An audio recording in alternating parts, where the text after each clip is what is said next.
من الشيطان الرجيم. بسم الله الرحمن الرحيم. يا أيها الذين آمنوا اتقوا الله وكونوا مع الصادقين.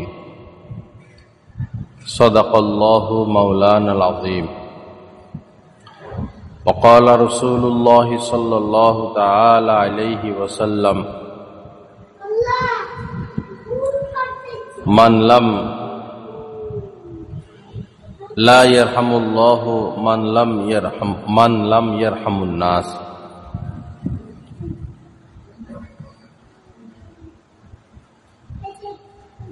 وقال عليه الصلاة والسلام: الخلق عيال الله، أو كما قال عليه الصلاة والسلام. আমার মা বোনেরা, মহিলাদের মধ্যে একটা বিষয় খুব কম, সেটা হচ্ছে কৃতজ্ঞতা, শুকরিয়া।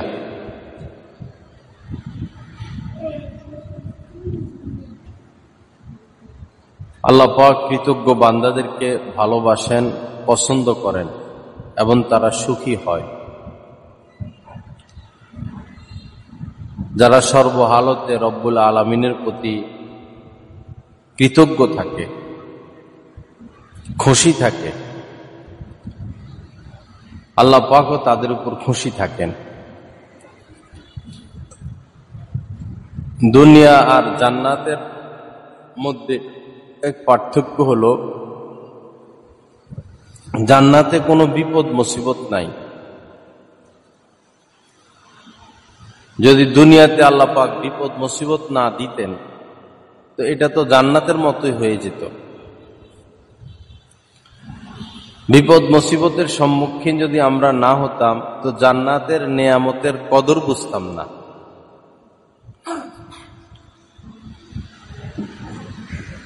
পবিত্র কোরআনে রব্বুল আলামিন বলেছেন, ওয়ালানাবলু আন্নাকুম,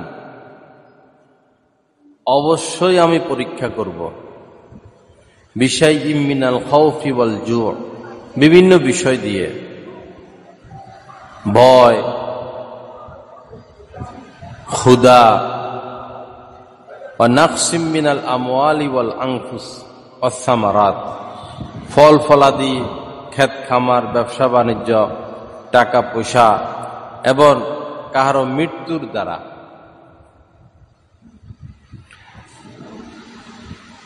হয়তো ব্যবসা লোকসান হয়ে গেল, আল্লাহ এভাবে পরীক্ষা করবেন।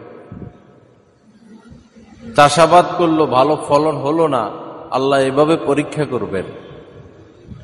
কোনো আপনজনের মৃত্যু ঘটে গেল, আল্লাহ পাক এভাবে পরীক্ষা করবেন। এই বিপদের সম্মুখীন হয়ে বান্দা যখন আল্লাহর উপর খুশি থাকবে, কৃতজ্ঞ থাকবে, আল্লাহ পাক বলেন, অবাশশিরিল মুমিনিন, মুমিনদেরকে আপনি সুসংবাদ দিন জান্নাতের। এই জন্য বিপদ মুসিবত আসবে, কিন্তু হায় হুতাশ না করা, অস্থির না হওয়া, পেরেশান না হওয়া, হাসি মুখে দিল থেকে মেনে নেওয়া। সাহাবায়ে কেরামের বিপদ যত বড় বিপদে আসতো না কেন, তারা খুশি থাকতেন। কারণ আল্লাহ পাক বলেছেন, ইন্না মাআল উসরি ইউসরা, বিপদের পরেই সুখ, বিপদের পরেই সুখ। যেমন শীতকাল চলতেছে, টেনশনের কিছু নাই, সামনে শীত শেষ, গরম আসবে। রাত চলতেছে, টেনশনের কিছু নাই, সামনে দিন। বৃষ্টি হচ্ছে অবিরাম, টেনশনের তো কিছু নাই, বৃষ্টির পরে যেটা সেটা হলো খরা। তো বিপদ আসতে পারে, মুসিবত আসতে পারে, হায় হুতাশ করবেন না। আল্লাহ পাকের উপর কৃতজ্ঞ থাকবেন, খুশি থাকবেন, রাজি থাকবেন, বলবেন, আল্লাহ যে অবস্থায় তুমি রাখো আমি তোমার উপর খুশি আছি। এবং যে বিপদ মুসিবত গুলো আসে এগুলো আল্লাহ দেন এই চিন্তা করবেন না। বরং এই চিন্তা করবেন যে আমার পাপের কারণে এগুলো এসেছে। বিপদ মুসিবত আসলে এই চিন্তা করবেন যে এটা আমার পাপের ফল। অনেকে বলে যে আমি পাপ করি না। অনেক মানুষ আছে দেখা যায় বলে আমি তো কোনো পাপ করি না, আমি তো কোনো খারাপ কাজ করি না, অথচ দেখা যায় নামাজও পড়ে না, হজ ফরজ হয়ে আছে হজ করে না, যাকাত দেয় না, গীবত করে, কুদৃষ্টি করে, ছবি তোলে, মিথ্যা কথা বলে, মানুষকে কষ্ট দেয়, আবার বলে আমি কোনো পাপ করি না। তারা পাপ বলতে মানুষ খুন করাকে বুঝে, পাপ বলতে তারা সন্ত্রাসী মাস্তানিকে বুঝে। নামাজ যে পড়ে না এটা যে বড় পাপ এটা তারা বুঝে না। তো বিপদ মুসিবত যা আসে এটা আমাদের হাতের কামাই। যহারাল ফাসাদু ফিল বাররি ওয়াল বাহরি বিমা কাসাবাত আইদিন নাস। রব্বুল আলামিন বলেছেন জলে এবং স্থলে সর্বত্রই ফিতনা, ফাসাদ, কলহ, হানাহানি, মারামারি, কাটাকাটি ছড়িয়ে ছিটিয়ে পড়েছে, সব মানুষের হাতের কামাই। এজন্য হাই হুতাশ করবেন না। তো যেটা বলতেছিলাম, মহিলাদের মধ্যে কৃতজ্ঞতা কম। তারা শুকরগুজার বান্দি হতে পারে না, শুধু অন্যেরটা দেখে, নিজেরটা দেখে না। নিজের থেকে যারা উপরে তাদেরটা দেখে। অমুকের স্বামী তার স্ত্রীকে এই পরিমাণ স্বর্ণ দিয়ে রাখছে, এই পরিমাণ সুযোগ সুবিধা দিয়ে রাখছে, এই পরিমাণ ফার্নিচার দিয়ে রাখছে, ঘরে ফার্নিচারে ভরা, এখানে ঘুরাইতে নিয়ে যায়, ওইখানে ঘুরাইতে নিয়ে যায়, এক আলমারে জামা কাপড়, দুই আলমারে জামা কাপড়। নিজের থেকে উপরের মহিলাদেরকে দেখে, কিন্তু এই মহিলাটা এটা ভাবে না যে আমার থেকে আমার মতো বহু মহিলা আছে 3 বেলা খানা পায় না, এক জোড়া কাপড় নাই, ভালো এক জোড়া জুতা নাই, স্যান্ডেল নাই, একটা ব্যাগ নাই, কানে গলায় স্বর্ণ থাকার তো দূরের কথা, হাতে একটা আংটি পর্যন্ত নাই, এক রত্তি এক ভরি তো দূরের কথা, এক রত্তি এক আনা স্বর্ণ নাই। এরকম কোটি কোটি মহিলা দুনিয়াতে আছে। কুঠির উপরে মহিলা আছে যাদের এক আনা স্বর্ণ নাই, কুঠির উপরে মহিলা। আমাদের মা বোনেরা সেদিকে লক্ষ্য করে না। লক্ষ লক্ষ মহিলা আছে অন্যের বাসায় কাজ করে, গার্মেন্টসে কাজ করে, ইট ভেঙে ঢালাই দেওয়া বিল্ডিং, রাস্তার কাজ কত কষ্ট, মাটি কাটার কাজ কত কষ্ট, মাটিও কাটে। বহু মহিলা আছে মাটি কেটে পরে সংসার চালায়। আপনাদের উচিত ওই মহিলাদেরকে দেখা যে এরা কত দুঃখে আছে, কষ্টে আছে। আপনারা কেন আপনাদের উপরের ওলাদেরকে দেখবেন? এটাই সবচেয়ে বড় ভুল, নিজের থেকে উপরের দিকে তাকানো। সব সময় দেখতে হবে আমার থেকে নিচে যারা আছে তাদের, তখন আপনার ভিতরে শুকরিয়া আসবে। আর শুকরগুজার যদি না হন, কৃতজ্ঞ বান্দি যদি না হন, নেয়ামত আস্তে আস্তে হাতছাড়া হয়ে যাবে। আস্তে আস্তে আপনি নিচের দিকে যাবেন, অসুখী হবেন। জাহান্নামে নবীজি নারীদেরকে বেশি দেখেছেন যে 2 কারণ, তার একটা হচ্ছে অকৃতজ্ঞতা। 100 জন মহিলাকে যদি জিজ্ঞাসা করা হয়, 98 জনই বলবে তার স্বামী তার খোঁজখবর তেমন একটা রাখে না, তার চাহিদা পুরা করে না, তার এটা দরকার সেটা দরকার ওইটা দরকার দেয় না। অথচ স্বামীরা টাকা পয়সা যা কামায় স্ত্রীর পিছনেই তো খরচ করে, সন্তানের পিছনেই তো খরচ করে। স্বামীরা টাকা পয়সা কামায় তার মা বাবার জন্য কতটুকুই বা খরচ করে, ভাই বোনের জন্য কতটুকু খরচ করে, নিজের পরিবারের জন্যই তো সব করে। সেই কত কষ্ট এক একজন পুরুষরা এই রৌদ্রের মধ্যে, শীতের মধ্যে সকাল থেকে দৌড়াদৌড়ি ছুটাছুটি করে যাই কামায়, সন্তানের পিছনে খরচ করে, স্ত্রীর পিছনে খরচ করে, সংসারের জন্য করে। কিন্তু মহিলাদের শুকরিয়া নাই।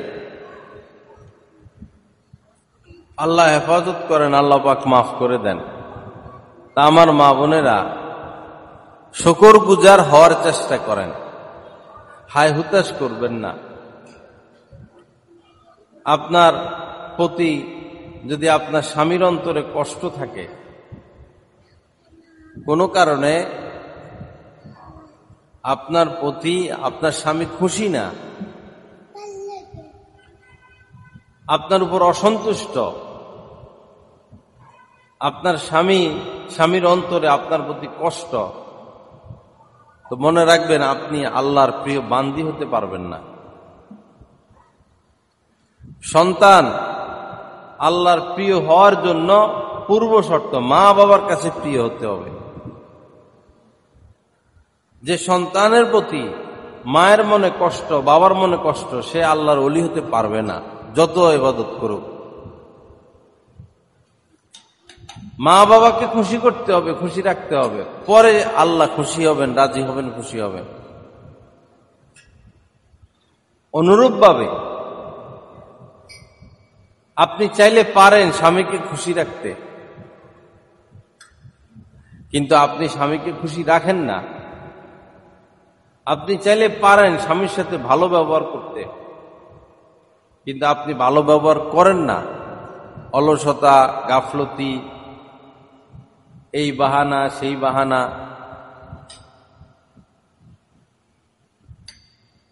যে কোনো কারণে যদি স্বামীর ভিতরে ব্যথা থাকে, কষ্ট থাকে, আপনি আল্লাহর প্রিয় বান্দি না, আপনি প্রিয় বান্দি হতেও পারবেন না। হাদিসে পাকের মধ্যে এসেছে যে আর দুনিয়া কুল্লুহা মাতা, দুনিয়ার মধ্যে আল্লাহ পাক যত কিছু সৃষ্টি করেছেন সব উপভোগ্য বস্তু, সব নিয়ামত।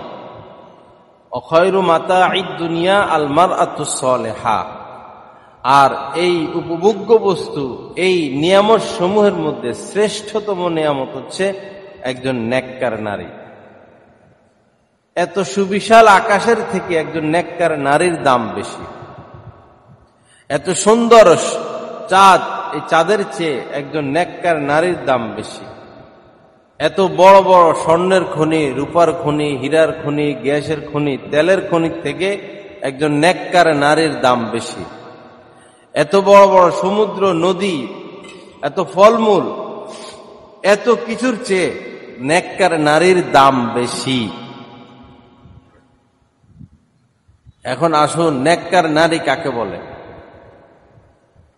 আপনি চন্দ্রের চেয়েও আপনার মূল্য বেশি, হাজার হাজার তারকার চেয়েও আপনার মূল্য বেশি, হাজার হাজার বৃক্ষ, ফলমূল থেকে আপনার মূল্য বেশি। কোন কারণে? নবীজি বলেছেন 3 কারণ যে নারীর মধ্যে পাওয়া যাবে সে হচ্ছে শ্রেষ্ঠতম নেয়ামত। তখন হবে সে শ্রেষ্ঠতম নেয়ামত। প্রথম হচ্ছে ইদা নাযারা ইলাইহা সাররাতহু, স্বামী যখন স্ত্রীর দিকে তাকাবে তো স্ত্রী স্বামীকে খুশি করে দিবে। ওয়া ইদা আমারাহা আতাআতহু, স্বামী যখন স্ত্রীকে কোনো নির্দেশ দিবে স্ত্রী সেটা মেনে নিবে, যদি বৈধ কাজ হয়। নাজায়েজের নির্দেশ দিলে সেটা মানবে না, হিকমতের সাথে পরিহার করবে। কিন্তু বৈধ নির্দেশ দিলে স্ত্রী সেটা মেনে নিবে। ওয়া ইযা গাবা আনহা হাফিজাতহু, আর স্বামী স্ত্রীর থেকে দূরে থাকলে, শহরে বিদেশে থাকলে, তো স্ত্রী নিজেকে হেফাজত করবে এবং স্বামীর মালের হেফাজত করবে, সন্তান ঘরবাড়ি এগুলো দেখে শুনে রাখবে। এই 3 মহান চরিত্র যে মহান নারীর মধ্যে পাওয়া যাবে, তিনি হচ্ছেন দুনিয়ার মধ্যে শ্রেষ্ঠতম নেয়ামত। আল্লাহ সহি বুঝ দান করেন, আল্লাহ আমাদেরকে মাফ করে দেন, গুনাহমুক্ত জিন্দেগি নসিব করেন। আমার মা বোনেরা, কৃতজ্ঞতা বড় আজীব জিনিস। কখনো আপনার থেকে উপরের দিকে তাকাবেন না, আপনি আপনার থেকে নিচের দিকে তাকান, জীবনে সুখী হতে পারবেন। যে মহিলা, যে নারীর মধ্যে কৃতজ্ঞতা নাই, শুকরিয়া নাই, তার জীবনে সুখ নাই। যে নারী অকৃতজ্ঞ, হায় হুতাশ, লোভী, এরা পাহাড় পরিমাণ সম্পদ পেলেও এদের হায় হুতাশ শেষ হবে না।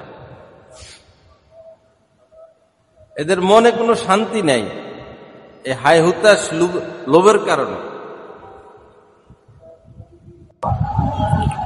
তো রব্বুল আলামিন বলেন যে লা ইন শাকারতুম, তোমরা যদি কৃতজ্ঞ হও, শুকরিয়া আদায় করো, লা আযীদান্নাকুম, তো আমি নিয়ামত বাড়িয়ে দিব, বাড়াইতেই থাকব। লা ইন শাকারতুম লা আযীদান্নাকুম ওয়া লা ইন কাফারতুম, আর যদি অস্বীকার করো, অকৃতজ্ঞ হও, ইন্না আযাবি লাশাদীদ, তো মনে রাখবে আমার আযাব অনেক কঠিন, অনেক ভয়ঙ্কর। এজন্য যাকে আল্লাহ পাক যে অবস্থায় রাখছেন তার উচিত কৃতজ্ঞতা আদায় করা, শুকরিয়া আদায় করা। দিল থেকে আলহামদুলিল্লাহ বললে এবং আলহামদুলিল্লাহকে মনেও রাখলে যে আল্লাহ আমাকে যে অবস্থায় রাখছে আলহামদুলিল্লাহ, দিল থেকে, মন থেকে, জবান থেকে, ব্রেন থেকে একসাথে কেউ যদি আলহামদুলিল্লাহ বলে, তার আর কোনো অশান্তি থাকে না, তার আর কোনো পেরেশানি থাকে না, দুঃখ থাকে না। আলহামদুলিল্লাহ বস। ছেলে অসুস্থ, আলহামদুলিল্লাহ। মেয়ে অসুস্থ, আলহামদুলিল্লাহ। ব্যবসা খারাপ, আলহামদুলিল্লাহ। আজকে 1 সপ্তাহ ধরে মাছ তরকারি নাই, আলহামদুলিল্লাহ। আল্লাহ জামনে রাখে। আমরা তো মাছ তরকারি নাই, সবজি দিয়ে হইলেও খাইতে পারি। রোহিঙ্গারা, গাজাবাসী এবং বহু মানুষ রয়েছে যে ভাত আর সবজি মিলাইতে পারে না, ডাল মিলাইতে পারে না।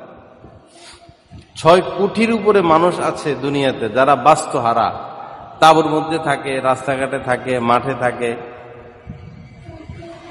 6 কোটির উপরে শরণার্থী। কত কষ্টের জীবন। কারেন্ট নাই, ফ্যান নাই। সরকারিভাবে জাতীয় সংসদ থেকে সকালে 2টা রুটি দেয়, দুপুরে একটু খিচুড়ি দেয়, রাত্রে একটু খিচুড়ি দেয়, এই তাদের খাবার। তাদের কোনো ঈদ নাই, চাঁদ নাই, আনন্দ নাই। তো তারা কি জীবন চালাইতেছেন না? তো তাদের থেকে আমরা কত সুখে আছি। কিন্তু আমরা এক ধরনের নাদান, নাফরমান। আমাদের কৃতজ্ঞতা নাই, শুকরিয়া নাই।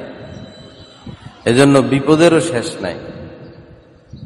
কৃতজ্ঞতা নাই, শুকরিয়া নাই, এজন্য বিপদেরও শেষ নাই।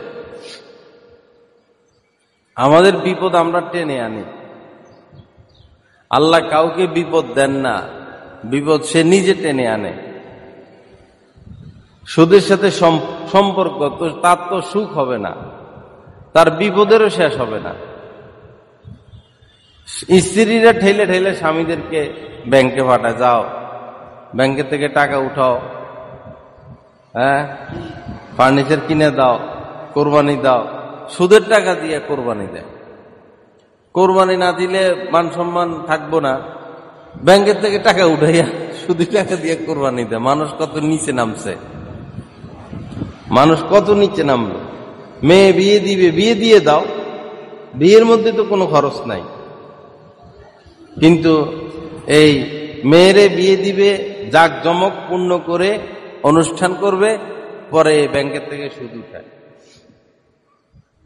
5 লাখ সুদ উঠায়, 10 লাখ সুদ উঠায়, জাক জমক করে পার্লারে নিয়ে সাজায়, গায়ে হলুদ করে, সেন্টারে বিয়ে হয়, শেষ 10-12 লাখ। পরে 10-12 লাখ তো একদিনে শেষ, পরে 5 বছরেও কি ঋণ পরিশোধ করা যায়? এই তো অবরকতি লাগলো সংসারে। এই সমস্ত অনুষ্ঠান কি জায়েজ? গায়ে হলুদ কি ইসলামে আছে? পার্লারে নিয়ে সাজানো, এত সাজানোর কি আছে? বেশি অতিরিক্ত সাজানো তো ধোঁকাবাজি। ছেলে মেয়ে দেখতে যায়, পরে দেখে পছন্দ করে, পরে বিয়ে হয়, পরে 2-4 দিন পরে চিন্তা করে ছেলে, কিরে কি দেখলাম এখন দিয়ে আরেকটা। আসলে হেটাই, কিন্তু ওই যে বিউটি পার্লারে নিয়ে সাজাই এটা সাদা বানায় ফেলাইছে। এটা তো একটা ধোঁকা, প্রতারণা। এটা শ্যামলা মানুষকে সাদা বানায় ফেলে। চোখের মধ্যে যে সাজ দেয়, ব্রুর মধ্যে যে সাজ দেয়, যেটা কোনো রং রূপ নয়, হেডের মধ্যে রং রূপ কৃত্রিম ভাবে সৃষ্টি করে। পরে এর কারণে তো সংসারে আগুন লাগে। জায়গায় জায়গায় ভেজাল, কয় একটা দেখাই আর একটা দিয়ে দিছে। এটাও হয়, মেয়ে দেখাইছে বড় ছোট বোন রে, বড় বোন দিয়ে দিছে, এটাও হয়, এক ধোঁকাবাজি। আরেকটা হয় বিউটি পার্লারে নিয়ে এমন সাজায়, পরে মুখ ধুইলে তো শেষ। মেয়ে স্বামীর বাড়িতে যাবে, আজকে একটু কান্নাকাটি করবে না? মা একটু কান্নাকাটি করবে, মেয়ে একটু কান্নাকাটি করবে, তো জাগরে বিউটি পার্লারে সাজায়, এরা তো কানতে পারে না, কানলে তো মেকআপ শেষ। চোখ দিয়ে পানি পড়লে তো ওই জায়গা আগের কালারে চলে যায়, দাগ পড়ে। তো হেই কানবি না খবরদার, কানতে নিলে হেই কানবি না খবরদার, একজন লাগায় থাকে, এই কানতে পারবি না। এই শয়তানি দরকার কি? বিউটি পার্লারে নেওয়ার দরকার কি?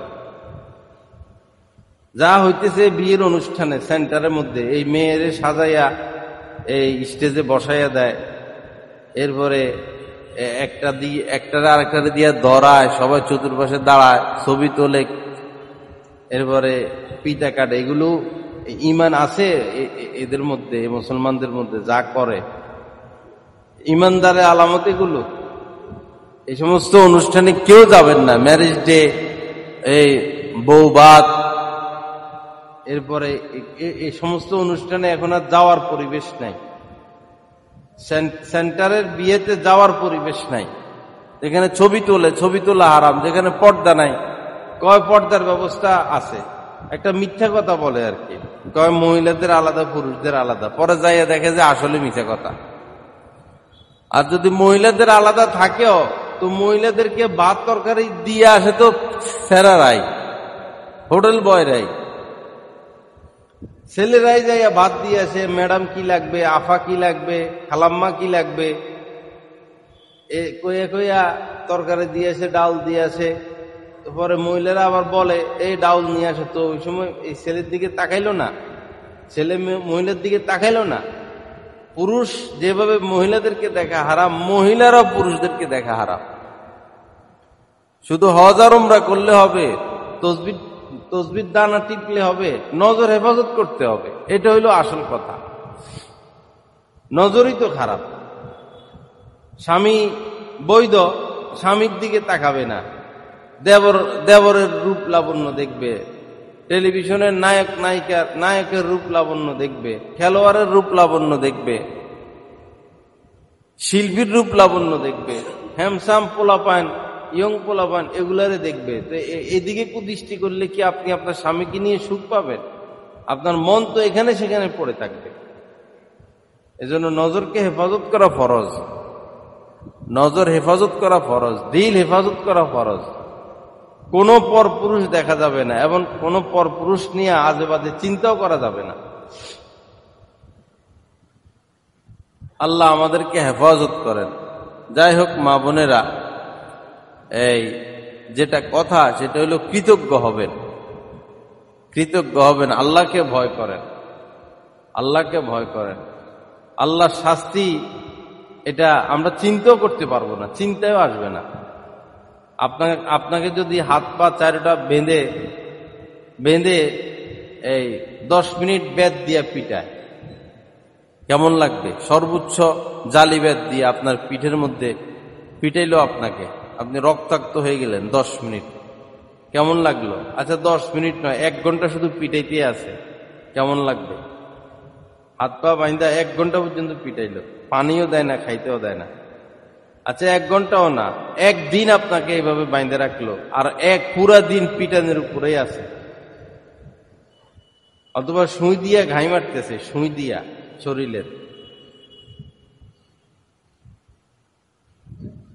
মনে করেন 1 দিন নয়, 1 সপ্তাহ আপনাকে এইভাবে বেঁধে রাখা হইল, 1 ফোঁটা পানিও নাই, খাবারও নাই, আপনি মরেনও না, আর আপনাকে শুধু পিটাইতেছে বেত দিয়া বা ছুরি দিয়া আঁকতেছে, বেলেট দিয়ে শরীর আঁকতেছে, কিরকম লাগতেছে? এবার একটু হিসাব করে দেখেন না। 1 সপ্তাহ পর্যন্ত, 1 সপ্তাহ নয়, মনে করেন 1 মাস পর্যন্ত আপনাকে কোনো খাবার দিতেছে না,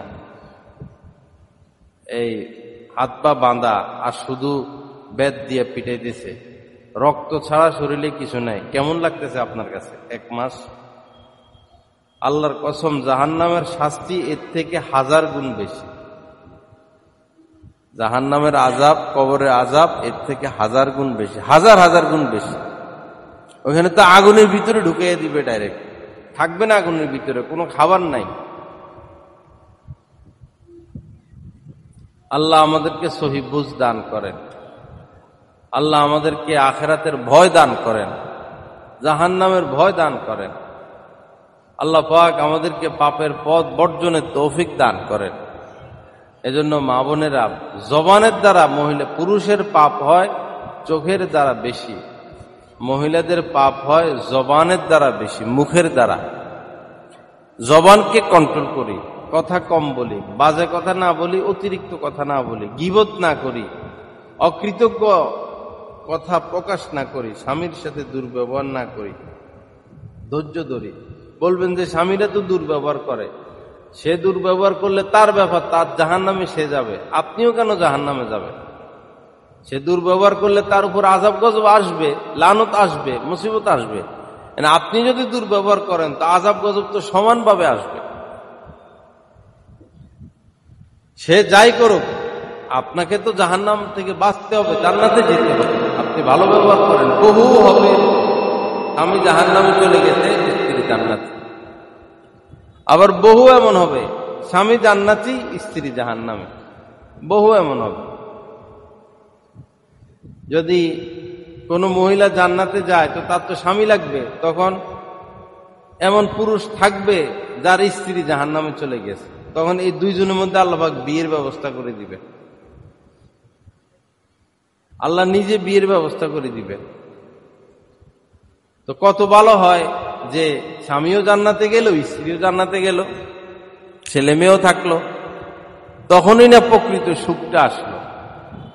এজন্য আল্লাহ পাক বলেছেন, কু আনফুসাকুম ওয়া আহলিকুম নারা, তোমরা নিজেরা নিজেদেরকে জাহান্নামের আগুন থেকে বাঁচাও এবং নিজের পরিবারকেও বাঁচাও। আপনি নিজে জাহান্নামের আগুন থেকে বাঁচেন, স্বামীকেও বাঁচান, সন্তানদেরকে বাঁচান, মেয়েটাকে পর্দায় রাখেন।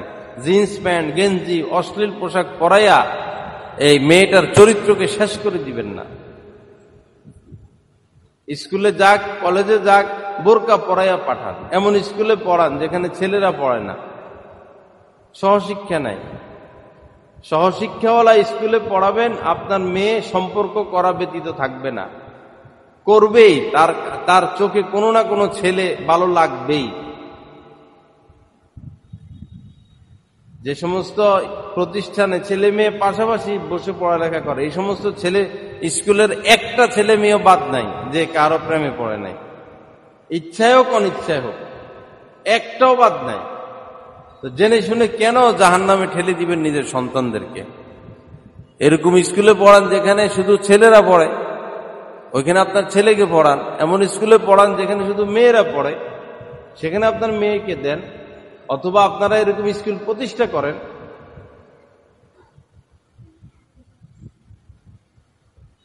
আল্লাহ সহি বুঝ দান করেন, আল্লাহ আমাদেরকে মাফ করে দেন। তো যাই হোক মা বোনেরা, যে বিষয় আজকে আলোচনা করলাম, কৃতজ্ঞ হওয়া।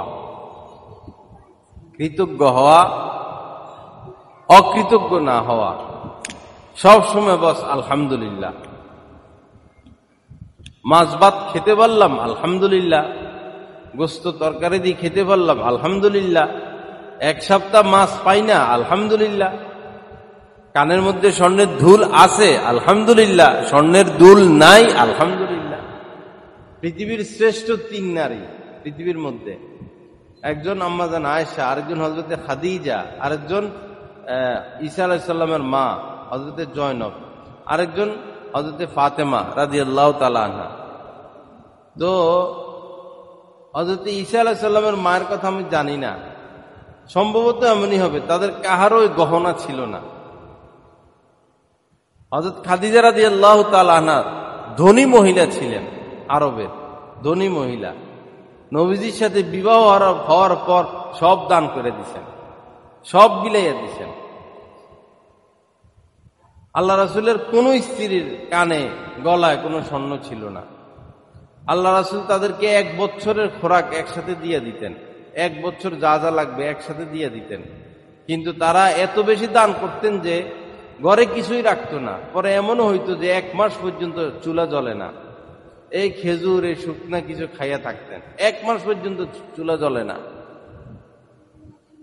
মাছ তরকারি তো দূরের কথা, তারা আখেরাতকে প্রাধান্য দিচ্ছেন। আর আমরা দুনিয়া নিয়ে ব্যস্ত, জমি কিনো, বিল্ডিং করো, বাড়ি বানাও, ফার্নিচার দিয়ে ঘর ভরপুর করো, কানে নাকে গলায় অমুক মহিলার কানে নতুন এক ডিজাইন দেখে আসছি সেটা কিনা দাও, অমুক বাসায় নতুন সোফা সেট আনছে নতুন ডিজাইনের, এটা ফালাইয়া দাও, এটা আনো। এগুলা নিয়ে আমরা ব্যস্ত, আল্লাহর আযাবের কথা আমরা ভুলে গেছি।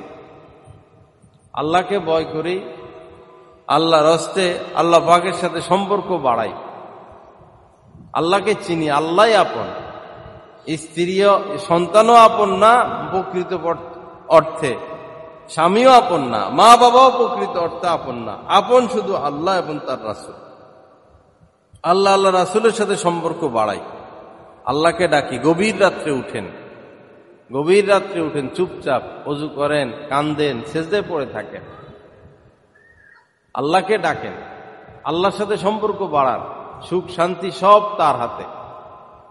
আল্লাহ আমাদের সবাইকে কবুল করেন, সহি বুঝ দান করেন, আল্লাহ আমাদেরকে মাফ করে দেন। তো আসরের আজান হয়ে গেছে, 2টা এলান। একটা হলো একটা অ্যাপ খোলা হয়েছে, এটা গত সপ্তাহেও আমি বলেছিলাম, অ্যাপ আপনাদের সুবিধার্থে। এই অ্যাপের মধ্যে এই কোরআন শরীফ দেওয়া আছে, দেখে দেখে কোরআন পড়তে পারবেন। আবার কোরআন তেলাওয়াতও দেওয়া আছে, শুনতে পারবেন। কবিতা গজল দেওয়া আছে, আমার বয়ানগুলো দেওয়া থাকে, রানিং বয়ান দেওয়া হবে, বয়ান শুনতে পারবেন। কোন কাজের কি সুন্নত এটা দেওয়া আছে, নামাজ কিভাবে পড়বেন এটা দেওয়া আছে, ইসলামিক কিতাব বই পুস্তক দেওয়া আছে, তাফসির দেওয়া আছে। এরপরে নামাজের সময় তাহাজ্জুদ, ফজর কতক্ষণ, যোহর কতক্ষণ, আসর কতক্ষণ, এগুলো দেওয়া আছে। কিবলা কোন দিকে সেটা দেওয়া আছে। ছেলে মেয়েদের 700 নাম দেওয়া আছে অর্থ সহ।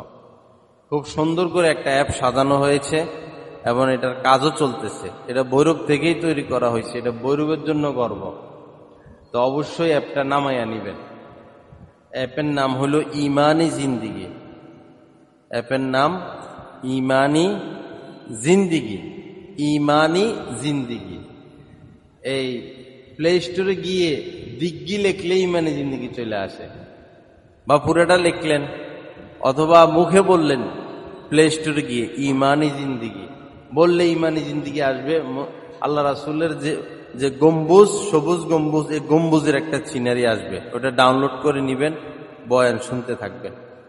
আল্লাহ তৌফিক দান করেন। আর আরেকটা বিষয় হলো, আমাদের যে প্রতিষ্ঠান মাদ্রাসা জামালুস সুন্নাহ, সেটা বছরে আমরা একটা অনুষ্ঠান করি দাতা সদস্যদেরকে নিয়ে। তা আগামী 23 তারিখে সেখানে আমাদের আজীবন সদস্য সম্মেলনের অনুষ্ঠান, আপনাদের সবার দাওয়াত। আগামী 23 তারিখ সকাল 10টায় সেখানে বয়ান হবে এবং আপ্যায়নের ব্যবস্থা থাকবে। তো সেখানে তারাই যাবে যারা মাদ্রাসার সদস্য। আপনি জীবিত থাকা অবস্থায় যদি মাদ্রাসার সদস্য হিসেবে জীবিত থাকতে পারেন, এটা অনেক বড় কথা। অল্প কিছু টাকা, 5,000 টাকা, 10,000 টাকা, যার যতটুকু সম্ভব, এই এতটুকু টাকা দিয়ে আপনি মাদ্রাসার একজন সদস্য হলেন এবং এর উসিলায় মাদ্রাসায় যত আমল হয় এটার একটা অংশ আপনি পেয়ে গেলেন। এবং মৃত্যুর পরেও তাদের জন্য দোয়া করা হয়, জীবিত থাকা অবস্থায়ও আজীবন সদস্যদের জন্য দোয়া করা হয়। মাদ্রাসায় যত নেক আমল হয় এটার একটা অংশ আপনি পেয়ে যাবেন সদস্য হওয়ার দ্বারা। এজন্য অনুরোধ থাকবে, সবাই আমাদের জামালুস সুন্নাহর সদস্য থাকবেন, সদস্য হয়ে বেঁচে থাকবেন এবং অন্যদেরকেও সদস্য বানাবেন। তশকিল করে বলে কয়ে 23 তারিখে নিয়ে যাবেন যে যারা সদস্য হতে চান আসেন। মাদ্রাসার সদস্য হিসেবে আপনারা বেঁচে থাকলেন। একটা ফর্ম দেওয়া হয়েছিল এর আগে, ফর্মটা পূরণ করে পাঠাই দিলে ভালো, অথবা ওই দিন নিয়ে যাবেন, তাহলে একটা সনদপত্র আপনাদেরকে তৈরি করে দেওয়া হবে। আর আজকে চিঠি দেওয়া হবে, শুধু চিঠি মানেই দাওয়াতনামা। আগামী 23 তারিখে আপনাদের সবার দাওয়াত।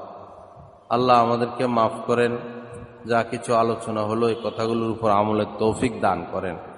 কোনোভাবে গুনাহ করা যাবে না, মা বোনেরা গুনাহমুক্ত থাকবেন, গুনাহমুক্ত থাকবেন, কথা কম বলবেন, খারাপ মহিলাদের সাথে মিশবেন না। গীবত করে, গল্প করে, আউট কথা বলে, বাহিরের কথা বলে, স্বামী স্ত্রীর গোপন বিষয় এসে আলোচনা করে, এরপরে টেলিভিশন এই সমস্ত নায়ক নায়িকা এদের আলোচনা করে। এই সমস্ত মহিলাদের সাথে মিশবেন না, এগুলা নিষেধ। তাদের সাথে মিশলে তারা আপনাকে খারাপ বানায় ফেলবে। আর একটা হলো, এই মহিলারা ডাইরেক্ট গোরস্থানে চলে যায়। মহিলাদের গোরস্থানে যাওয়া নিষেধ, মহিলাদের গোরস্থানে যাওয়া নিষেধ। আল্লাহ রাসূল নিজের মেয়েকে নিষেধ করছেন, মহিলারা গোরস্থানে যাবে না। হ্যাঁ, যদি মায়ের কবর দেখতে মন চায়, বাবার কবর দেখতে মন চায়, দূরের থেকে দেখবে, অনেক দূরের থেকে এক নজর দেখবে। কিন্তু ভৈরবে এই স্টেশন গোরস্থানে সমানে দলে দলে মহিলারা যায়, ভিতরে চলে যায়। জাহান্নামে যাওয়ার এটাও একটা কারণ যে মহিলারা গোরস্থানে চলে যায়। জাহান্নামের আগুন এদেরকে স্পর্শ করবে যারা গোরস্থানে যাবে। আল্লাহর হস্তে গোরস্থানে যাবেন না, ঘরে বসে দোয়া করবেন, এটাই নিয়ম। পুরুষদেরকে পাঠাবেন। গোরস্থানের পরিবেশ নষ্ট হয়ে যাচ্ছে মহিলাদের আসা যাওয়ার কারণে। লা ইলাহা ইল্লাল্লাহ, যারা যায় তাদেরকেও নিষেধ করবে। আল্লাহ আমাদের সবাইকে মাফ করে দেন। যা কিছু আলোচনা হলো এগুলোকে আল্লাহ পাক কবুল করেন। ইস্তিগফার করি, আস্তাগফিরুল্লাহ আল্লাযী লা ইলাহা ইল্লা হুয়াল হাইয়ুল কাইয়্যুম ওয়া আতুবু ইলাইহি। দুরূদ শরীফ। আল্লাহুম্মা সাল্লি আলা সাইয়্যিদিনা ওয়া মাওলানা মুহাম্মদ ওয়া আলা আলি সাইয়্যিদিনা ওয়া মাওলানা মুহাম্মদ ওয়া বারিক ওয়া সাল্লিম। আলহামদুলিল্লাহি রাব্বিল আলামিন। আসসালাতু ওয়াসসালামু আলা সাইয়্যিদিল মুরসালিন ওয়া আলা আলিহি ওয়া আসহাবিহি আজমাইন।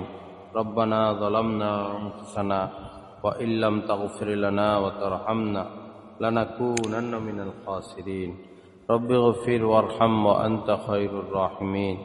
রব্বিগফির ওয়ারহাম ওয়া আনতা খায়রুর রাহিমিন। আল্লাহুম্মা ইন্না নাসআলুকাল হুদা ওয়াত তুকা ওয়াল আফাফা ওয়াল গিনা। আল্লাহুম্মা ইন্না নাসআলুকাল হুদা ওয়াত তুকা ওয়াল আফাফা ওয়াল গিনা। আল্লাহ, আপনি আমাদেরকে মাফ করে দেন, আমাদের আব্বা আম্মাকে মাফ করে দেন, আমাদের স্ত্রী সন্তানদেরকে মাফ করে দেন, আমাদের আত্মীয় স্বজন যারা কবরে শাহিত হয়ে গেছেন সবাইকে মাফ করে দেন। যা কিছু আলোচনা হলো এই কথাগুলোর উপর আমলের তৌফিক দান করেন, আমাদেরকে কৃতজ্ঞ বান্দা হওয়ার তৌফিক দান করেন। সমস্ত পাপের কাজ, গুনাহের কাজ, অশ্লীল কাজ থেকে হেফাজত করেন। আয় আল্লাহ, আমাদের আগামী 23 তারিখে মাদ্রাসা জামালুস সুন্নাহ যে আজীবন সদস্য সম্মেলন, এই সদস্য সম্মেলনকে আপনি কবুল করেন, ব্যাপকভাবে সদস্যর ফয়সালা করে দেন। আয় আল্লাহ, দলে দলে সবাইকে উপস্থিত হওয়ার তৌফিক দিয়া দেন, আমাদের সন্তানদেরকে মাদ্রাসায় পড়ানোর তৌফিক দিয়া দেন, সে সাহস, সে হিম্মত আমাদেরকে দান করেন রব্বুল আলামিন। আয় আল্লাহ, আমাদের ঘরের মধ্যে দ্বীন দান করেন, আমাদের ঘরের মধ্যে দ্বীন দান করেন, দ্বীনি পরিবেশ দান করেন। আল্লাহ, আপনাকে চিনা, আপনাকে জানা, আপনাকে মহব্বত করার তৌফিক দিয়া দেন। আপনার নৈকট্য হাসিলের তৌফিক দিয়া দেন। আপনার হাবিবের মহব্বত আমাদেরকে দান করেন। যাদের উপর হজ ফরজ, উমরা ওয়াজিব, উমরা সুন্নতে মুআক্কাদা, সবাইকে হজ করার তৌফিক দিয়া দেন। আল্লাহ ইয়া করিম, আল্লাহ দিনের পথে দিনের জন্য খরচ করার তৌফিক দিয়া দেন। আমরা যারা অসুস্থ, আমাদেরকে শিফায়ে কামেলা আজেলা নসিব করে দেন। আয় আল্লাহ, ঋণগুলো পরিশোধের ব্যবস্থা করে দেন, ঋণগুলো পরিশোধের ব্যবস্থা করে দেন। আমাদেরকে মানুষ হওয়ার তৌফিক দান করেন। সুবহান রাব্বিকা রব্বিল ইজ্জাতি আম্মা ইয়াসিফুন ওয়া সালামুন আলাল মুরসালিন ওয়ালহামদুলিল্লাহি রাব্বিল আলামিন। আমিন বিরহমাতিকা ইয়া আরহামার রাহিমিন। এটা তাবারক